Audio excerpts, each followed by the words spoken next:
la mano de gracia de Dios. De eso hablaremos en el día 113 de nuestro reto Lee la Biblia este año.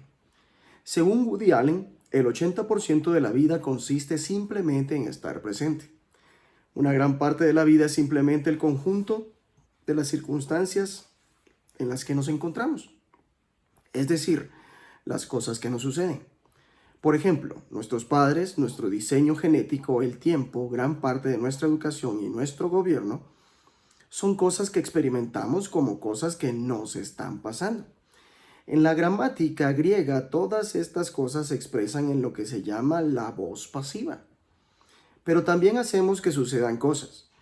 Cuando iniciamos una acción y hacemos algo, esto se expresa mediante la voz activa. Pero la gramática griega tiene también una tercera voz, llamada la voz media, la cual no es ni del todo activa ni del todo pasiva. Cuando uso la voz media, estoy participando de los resultados de una acción. La oración tiene lugar en la voz media. La oración no puede estar en voz activa porque no es una acción que yo controle. Controlar la oración sería seguir el concepto pagano de la misma, hacer que los dioses realicen lo que mandamos mediante encantos y rituales. La oración tampoco está en voz pasiva, pues no estoy pasivamente bajo la voluntad impersonal y predestinada de los dioses y las diosas. En la oración cristiana me adentro en una acción que ha sido comenzada por otro que es mi Señor, Creador y Salvador. Y es entonces cuando me encuentro participando en los resultados de su acción de gracia. En un sentido, la oración es el todo de la vida cristiana. Acogemos la mano de gracia de Dios en nuestras vidas y participamos en lo que Él está haciendo en el mundo. Dios te hace parte de sus planes. Por supuesto, Él podría hacer todo por su cuenta, pero elige implicarte, te da libertad y aún así sigue teniendo el control de las cosas. Salmo 50, versículos 1 al 5 dice lo siguiente. Salmo de Asaf. El Dios de dioses, Jehová, ha hablado y convocado la tierra. Desde el nacimiento del sol hasta donde se pone, de Sión, perfección de hermosura, Dios ha resplandecido. Vendrá nuestro Dios y no callará. Fuego consumirá delante de él y tempestad poderosa le rodeará. Convocará a los cielos de arriba y a la tierra para juzgar a su pueblo. Juntadme mis santos, los que hicieron conmigo pacto con sacrificio. Y los cielos declararán su justicia porque Dios es el juez. Oye, pueblo mío, y hablaré. Escucha, Israel, y testificaré contra ti. Yo soy Dios, el Dios tuyo. No te reprenderé por tus sacrificios, ni por tus holocaustos que están continuamente delante de mí. No tomaré de tu casa becerros, ni machos cabríos de tus apriscos. Porque mía es toda bestia del bosque, y los millares de animales en los collados. Conozco a todas las aves de los montes y todo lo que se mueve en los campos me pertenece. Si yo tuviese hambre, no te lo diría a ti, porque mío es el mundo y su plenitud. ¿He de comer yo carne de toros o de beber sangre de machos cabríos? Sacrifica a Dios alabanza y paga tus votos al Altísimo, e invócame en el día de la angustia. Te libraré y tú me honrarás. Estos versículos del 1 al 15 de Salmos nos dicen Dios te librará. ¿Estás experimentando problemas en tu vida? ¿Alguna situación laboral, una relación, temas de salud, dificultades económicas? Dios tiene el control absoluto de su universo. Habla el Señor, el Dios de dioses. Convoca a la tierra de oriente a occidente. Todo es propiedad suya. Por más que luchemos y nos debatamos por nuestra pequeña esquinita y nuestras posesiones, a fin de cuentas Dios es propietario de todo. Míos son los animales del bosque y mío también el ganado de los cerros. Él no depende de los seres humanos. Si yo tuviera hambre no te lo diría, pues mío es el mundo y todo lo que contiene. Con todo, Él te da, por gracia, un papel que desempeñar en su obra. Da gracias a Dios, ofrece a Dios sacrificio de acción de gracias. Invoca a Dios, invócame en el día de la angustia. Honra a Dios, yo te libraré y tú me honrarás. Me he acordado del Salmo 50:15 en multitud de ocasiones. He invocado al Señor en el día de la angustia. Es sorprendente mirar a través y ver cuántas veces me ha librado su mano misericordiosa. Lucas 22, versículos 1 al 38 dice lo siguiente. Estaba cerca la fiesta de los panes sin levadura que se llama la Pascua, y los principales sacerdotes y los escribas buscaban cómo matarle, porque temían al pueblo. Y entró Satanás en Judas, por sobrenombre Iscariote, el cual era uno del número de los 12. Y este fue y habló con los principales sacerdotes y con los jefes de la guardia de cómo se lo entregaría. Ellos se alegraron y convinieron en darle dinero, y él se comprometió y buscaba una oportunidad para entregárselo a espaldas del pueblo. Llegó el día de los panes sin levadura, en el cual era necesario sacrificar el cordero de la Pascua. Y Jesús envió a Pedro y a Juan diciendo, id, preparadnos la Pascua para que lo comamos. Ellos le dijeron, ¿dónde quieres que la preparemos? Él les dijo, he aquí, al entrar en la ciudad os saldrá al encuentro un hombre que lleva un cántaro de agua. Seguidle hasta la casa donde entrare. Y decida al padre de familia de esa casa, el maestro te dice, ¿dónde está el aposento donde ha de comer la Pascua con mis discípulos? Entonces él os mostrará un gran aposento alto ya dispuesto. Preparad allí. Fueron pues y hallaron como les había dicho y prepararon la Pascua. Cuando era la hora, se sentó a la mesa y con él los apóstoles. Y les dijo, cuánto he deseado comer con vosotros esta Pascua antes que padezca. Porque os digo que no la comeré más, hasta se cumpla en el reino de Dios. Y habiendo tomado la copa, dio gracias y dijo, tomad esto y repartirlo entre vosotros, porque os digo que no beberé más del fruto de la vid hasta que el reino de Dios venga. Y tomó el pan y dio gracias y lo partió y les dijo, diciendo, esto es mi cuerpo, que por vosotros es dado, haced esto en memoria de mí. De igual manera, después de que hubo cenado, tomó la copa, diciendo, esta copa es el nuevo pacto, en mi sangre, que por vosotros se derrama. Mas he aquí la mano del que me entrega está conmigo en la mesa. A la verdad el Hijo del Hombre va según lo que está determinado. Pero ay de aquel hombre por quien es entregado. Entonces ellos comenzaron a discutir entre sí, ¿quién de ellos sería el que había de hacer esto? Hubo también entre ellos una disputa sobre quién de ellos sería el mayor. Pero él les dijo, los reyes de las naciones se enseñorean de ellas, y los que sobre ellas tienen autoridad son llamados bienhechores. Mas no así vosotros, sino sea el mayor entre vosotros como el más joven, y el que dirige como el que sirve. Porque ¿cuál es mayor, el que se sienta a la mesa o el que sirve? No es el que se sienta a la mesa, mas yo estoy entre vosotros como el que sirve. Pero vosotros sois los que habéis permanecido conmigo en mis pruebas. Yo pues os asigno un reino como mi Padre me lo asignó a mí, para que comáis y bebáis a mi mesa en mi reino, y os sentéis en tronos juzgando a las 12 tribus de Israel. Dijo también el Señor, Simón, Simón, he aquí Satanás os ha pedido para zarandearos como a trigo, pero yo he rogado por ti que tu fe no falte, y tú, una vez vuelto, confirma a tus hermanos.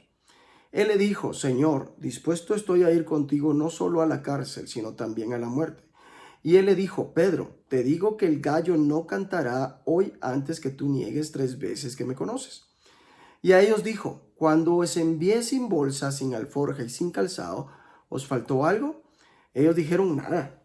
Y les dijo, pues ahora el que tiene bolsa, tómela y también la alforja. Y el que no tiene espada, venda su capa y compre una. Porque os digo que es necesario que se cumpla todavía en mí aquello que está escrito. Y fue contado con los inicuos, porque lo que está escrito de mí tiene cumplimiento. Entonces ellos dijeron, Señor, aquí hay 2 espadas. Y él les dijo, basta. San Lucas en el capítulo 22, versículos 1 al 38, nos habla y nos hace reflexionar acerca de que tus oraciones marcan la diferencia. ¿Alguna vez sientes la tentación de compararte con otras personas? Da mucho ánimo ver que los discípulos de Jesús tuvieron muchos de los mismos problemas que nosotros. Se dan disputas entre ellos acerca de cuál acabará siendo el mayor. Compararnos con los demás es siempre una tentación que lleva a bien al orgullo. Si creemos que nos va mejor, o a la envidia y la inseguridad si pensamos que nos va peor. Jesús subraya que los valores del reino son el extremo opuesto a los del mundo. Los valores del reino son el extremo opuesto a los del mundo. Los reyes de las naciones oprimen a sus súbditos, y los que ejercen autoridad sobre ellos se llaman a sí mismos benefactores. No sea así entre ustedes, al contrario, el mayor debe comportarse como el menor, y el que manda como el que sirve, porque ¿quién es más importante, el que está a la mesa o el que sirve? ¿No lo es el que está sentado a la mesa? Sin embargo, yo estoy entre ustedes como uno que sirve. Cuando vemos los papeles desempeñados por cada una de las personas protagonistas de este drama, vemos una vez más que la Biblia enseña tanto la predestinación, que Dios tiene todo planeado por adelantado, como el libre albedrío. Este es el misterio guardado en las escrituras de la tensión entre ambos. Y tenemos razón al sospechar cuando cualquier sistema humano intenta explicar las cosas de una manera o de otra. En este pasaje vemos 3 ejemplos de cómo opera esta tensión en la práctica. Judas. Aquí vemos una descripción terrible de cómo funciona el mal. Judas es uno de los 12 elegidos de Jesús, a pesar de lo cual Satanás entra dentro de él. Jesús declara que todo lo sucedido con él ya se sabía de antes y estaba predestinado. A la verdad, el Hijo del Hombre se irá según está decretado. Pero el hecho de que se supiera de antemano y estuviera predestinado no absuelve a Judas de responsabilidad, pero hay de aquel que lo traiciona. La paradoja es que aunque está decretado, Judas es un agente libre cuyo albedrío participó cuando le fue ofrecido dinero por traicionar a Jesús. Judas aceptó y comenzó a buscar una oportunidad para entregarles a Jesús cuando no hubiera gente. Simón Pedro, el mismo Satanás que entró en Judas, quería zarandear a Pedro como el trigo. Pedro estaba muy confiado en que no defraudaría a Jesús. Señor, estoy dispuesto a ir contigo tanto a la cárcel como a la muerte. Jesús sabía que Pedro le fallaría. Pedro, te digo que hoy mismo, antes que cante el gallo 3 veces, negarás que me conoces. Pero en última instancia su fe no desfalleció. Jesús dijo, pero yo he orado por ti para que no falle tu fe. Esto muestra cómo, en medio de la extraordinaria paradoja de la predestinación y el libre albedrío, la oración en verdad cambia las cosas. El por qué y el cómo funciona es algo que puede que nunca entendamos. Pero el ejemplo de Jesús muestra que cuentan que tus oraciones tienen un impacto y marcan la diferencia. Jesús. Fundamentalmente vemos esta paradoja de la predestinación y el libre albedrío en la muerte y resurrección de Jesús. Él dice, el Hijo del Hombre se irá según está decretado. Y añade, porque les digo que tiene que cumplirse en mí aquello que está escrito. Y fue contado entre los transgresores. En efecto, lo que se ha escrito de mí se está cumpliendo. No puede haber una afirmación mayor que esta diciendo que la muerte de Jesús está preordenada, preplaneada y predestinada. Así Jesús fue voluntariamente a su muerte, eligió morir. Dios dio su cuerpo por nosotros. Vemos el equilibrio entre el papel de Dios y el nuestro. Nos es recordado cada vez que recibimos la comunión. Jesús dijo, este pan es mi cuerpo entregado por ustedes. Esta copa es el nuevo pacto en mi sangre que es derramada por ustedes. Ese era el papel más difícil, el sacrificio voluntario de su vida entregada por nosotros. Nuestro papel es relativamente simple. Hagan esto en memoria de mí. Vayamos ahora a Josué 3 y leamos este capítulo. El paso del Jordán. Josué se levantó de mañana y él y todos los hijos de Israel partieron de Sittim y vinieron hasta el Jordán y reposaron allí antes de pasarlo. Y después de 3 días los oficiales recorrieron el campamento y mandaron al pueblo diciendo, cuando veáis el arca del pacto de Jehová vuestro Dios y los levitas, sacerdotes que la llevan, vosotros saldréis de vuestro lugar y marcharéis en pos de ella. a fin de que sepáis el camino por donde habéis de ir. Por cuanto vosotros no habéis pasado antes de ahora por este camino, pero entre vosotros y ella haya distancia como de 2000 codos. No os acercaréis a ella. Y Josué dijo al pueblo: santificaos, porque Jehová hará mañana maravillas entre vosotros. Y habló Josué a los sacerdotes diciendo: tomad el arca del pacto y pasad delante del pueblo. Y ellos tomaron el arca del pacto y fueron delante del pueblo. Entonces Jehová dijo a Josué: desde este día comenzaré a engrandecerte delante de los ojos de todo Israel, para que entiendan que como estuve con Moisés, así estaré contigo. Tú, pues, mandarás a los sacerdotes que llevan el arca del pacto, diciendo: cuando hayáis entrado hasta el borde del agua del Jordán, pararéis en el Jordán. Y Josué dijo a los hijos de Israel: acercaos y escuchad las palabras de Jehová, vuestro Dios. Y añadió Josué: en esto conoceréis que el Dios viviente está en medio de vosotros, y que él echará de delante de vosotros al cananeo, al eteo, al hebeo, al fereceo, al gergeseo, al amorreo y al jebuseo. He aquí el arca del pacto del Señor de toda la tierra pasará delante de vosotros en medio del Jordán.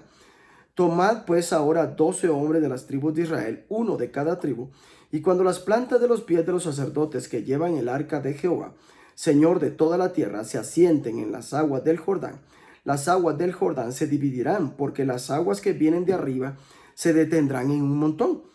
Y aconteció cuando partió el pueblo de sus tiendas para pasar el Jordán, con los sacerdotes delante del pueblo, llevando el arca del pacto, cuando los que llevaban el arca entraron en el Jordán, y los pies de los sacerdotes que llevaban el arca fueron mojados a la orilla del agua, porque el Jordán suele desbordarse por todas sus orillas todo el tiempo de la siega.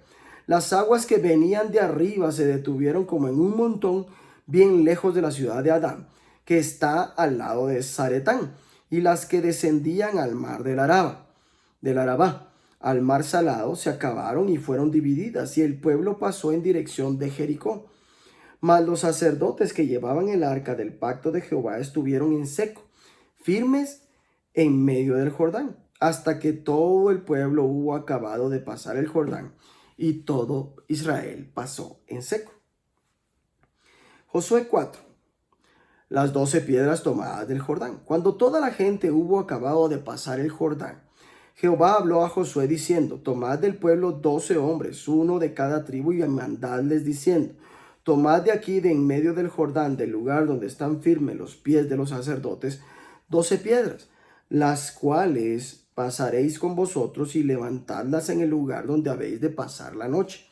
Entonces Josué llamó a los 12 hombres a los cuales él había designado de entre los hijos de Israel, uno de cada tribu, y les dijo: Josué, pasad delante del arca de Jehová vuestro Dios a la mitad del Jordán, y cada uno de vosotros tome una piedra sobre su hombro, conforme al número de las tribus de los hijos de Israel, para que esto sea señal entre vosotros, y cuando vuestros hijos preguntaren a sus padres mañana, diciendo: ¿qué significan estas piedras?, les responderéis que las aguas del Jordán fueron divididas delante del arca del pacto de Jehová.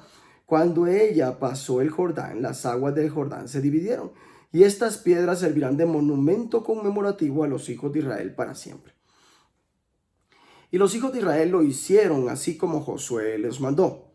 Tomaron 12 piedras de en medio del Jordán, como Jehová lo había dicho a Josué, conforme al número de las tribus de los hijos de Israel, y las pasaron al lugar donde acamparon, y las levantaron allí. Josué también levantó 12 piedras en medio del Jordán, en un lugar donde estuvieron los pies de los sacerdotes que llevaban el arca del pacto, y han estado allí hasta hoy.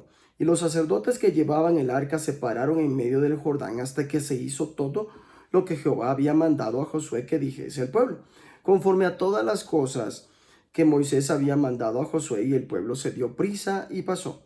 Y cuando todo el pueblo acabó de pasar, también pasó el arca de Jehová y los sacerdotes en presencia del pueblo. También los hijos de Rubén y los hijos de Gad y la media tribu de Manasés pasaron armados delante de los hijos de Israel, según Moisés les había dicho. Como 40,000 hombres armados, listos para la guerra, pasaron hacia la llanura de Jericó delante de Jehová. En aquel día Jehová engrandeció a Josué a los ojos de todo Israel, y le temieron, como habían temido a Moisés todos los días de su vida.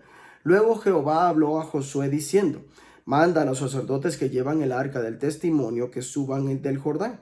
Y Josué mandó a los sacerdotes diciendo, subid del Jordán. Y aconteció que cuando los sacerdotes que llevaban el arca del pacto de Jehová subieron de en medio del Jordán, y las plantas de los pies de los sacerdotes estuvieron en lugar seco, las aguas del Jordán se volvieron a su lugar corriendo como antes sobre todos sus bordes. Y el pueblo subió del Jordán el día 10 del mes primero, y acamparon en Gilgal, al lado oriental de Jericó. Y Josué erigió en Gilgal las 12 piedras que habían traído del Jordán, y habló a los hijos de Israel diciendo, cuando mañana preguntaren vuestros hijos a sus padres, y dijeren, ¿qué significan estas piedras? Declararéis a vuestros hijos diciendo, Israel pasó en seco por este Jordán, porque Jehová vuestro Dios secó las aguas del Jordán delante de vosotros, hasta que habíais pasado a la manera de que Jehová vuestro Dios lo había hecho en el Mar Rojo, el cual secó delante de nosotros hasta que pasamos, para que todos los pueblos de la tierra conozcan que la mano de Jehová es poderosa, para que temáis a Jehová vuestro Dios todos los días. Josué 5, versículos 1 al 12. Cuando todos los reyes de los amorreos que estaban al otro lado del Jordán, al occidente, y todos los reyes de los cananeos que estaban cerca del mar, oyeron cómo Jehová había secado las aguas del Jordán delante de los hijos de Israel hasta que hubieran pasado, desfalleció su corazón y no hubo más aliento en ellos delante de los hijos de Israel. En aquel tiempo Jehová dijo a Josué, hazte cuchillos afilados y vuelve a circuncidar la segunda vez a los hijos de Israel. Y Josué se hizo cuchillos afilados y circuncidó a los hijos de Israel en el collado de Aralot. Esta es la causa por la cual Josué los circuncidó. Todo el pueblo que había salido de Egipto, los varones, todos los hombres de guerra habían muerto en el desierto por el camino, después que salieron de Egipto. Pues todos los del pueblo que habían salido estaban circuncidados, mas todo el pueblo que había nacido en el desierto por el camino, después que hubieron salido de Egipto, no estaba circuncidado, porque los hijos de Israel anduvieron por el desierto 40 años, hasta que todos los hombres de guerra que habían salido de Egipto fueron consumidos, por cuanto no obedecieron a la voz de Jehová. Por lo cual Jehová les juró que no les dejaría ver la tierra de la cual Jehová había jurado a sus padres que nos la daría, tierra que fluye leche y miel. A los hijos de ellos que él había hecho suceder en su lugar, Josué los circuncidó, pues eran incircuncisos porque no habían sido circuncidados por el camino. Y cuando acabaron de circuncidar a toda la gente, se quedaron en el mismo lugar en el campamento hasta que sanaron. Y Jehová dijo a Josué, hoy he quitado de vosotros el oprobio de Egipto, por lo cual el nombre de aquel lugar fue llamado Gilgal hasta hoy. Y los hijos de Israel acamparon en Gilgal y celebraron la Pascua a los 14 días del mes. Por la tarde, en los llanos de Jericó, al otro día de la Pascua comieron del fruto de la tierra, los panes sin levadura, y en el mismo día espigas nuevas tostadas. Y el maná cesó el día siguiente desde que comenzaron a comer del fruto de la tierra. Y los hijos de Israel nunca más tuvieron maná, sino que comieron de los frutos de la tierra de Canaán aquel año.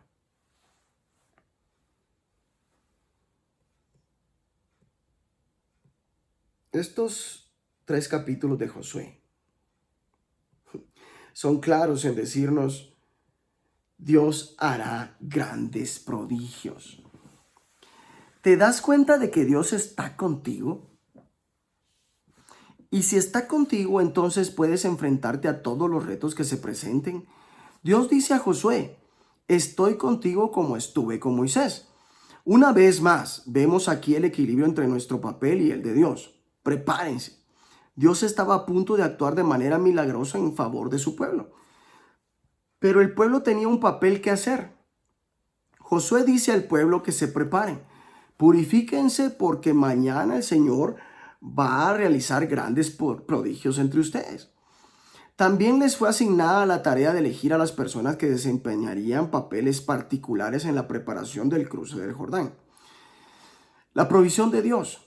Otra vez vemos la mano misericordiosa de Dios. El Señor hizo grandes prodigios. Uno de ellos fue el cruce del Jordán. Dios prometió honrar a Josué, el cual no se exaltó a sí mismo. Aquel mismo día el Señor engrandeció a Josué ante todo Israel. Él proveyó las necesidades de su pueblo. Desde ese momento dejó de caer maná, y durante todo ese año el pueblo se alimentó de los frutos de la tierra. Dios proveyó lo que necesitaban y ni un ápice más. Esto los protegió del sentimiento de seguridad material y autosuficiencia y quizá de no confiar en Dios.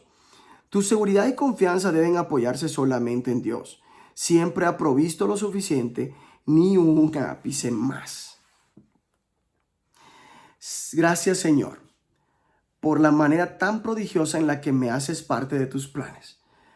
Hoy me consagro a ti. Gracias por la promesa de que harás grandes prodigios en mí y proveerás todas mis necesidades. Que Dios te bendiga.